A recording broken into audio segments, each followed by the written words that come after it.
নমস্কাৰ জনাইছো সকলোকে আজি মই গ্ৰামাৰৰ অন্যটা টপিক আপোনালোকলৈ আগবঢ়াইছো আজিৰ টপিকটো হৈছে pronounce বা সৰ্বনাম পদ প্ৰথম আমি জানিব লাগিব what is pronounce সৰ্বনাম পদ কাক বোলে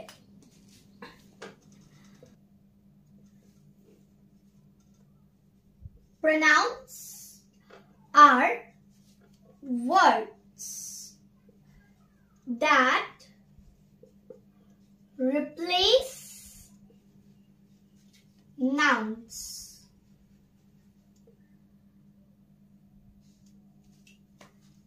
Example, আমি exampleৰ সৈতে বুজিবলৈ সহজ হ'ব সেইবাবে মই example দিছো A week is a good boy. আমি যদি আৰু এটা sentence লিখো He is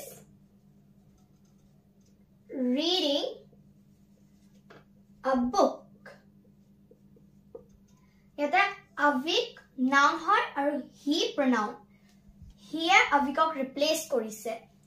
He eke dhorone ohomiyat সৰ্বনাম পদৰ যেটো definition hobo hetu hoise বিশেষ্য পদৰ হলনি জি পদ ব্যৱহাৰ কৰা হয় তাকে সৰ্বনাম পদ বোলে অসমীয়াৰ এটা উদাহৰণ দিও ৰাম এজন ভাল লৰা ইয়াতে আমাৰ বিশেষ্য পদ হৈছে ৰাম তাৰছত আমি যদি লিখো হি কিতাপ পঢ়ি আছে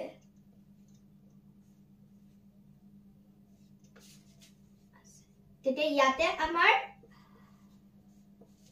হি তো হৈ যাব সৰ্বনাম পদ কাৰণ এই দুটা বাক্যত হিয়ে ৰামক বুজাইছে আমি ৰামৰ ফলনি হি ব্যৱহাৰ কৰিছো সেই কাৰণে এটা সৰ্বনাম পদ হি হ'ব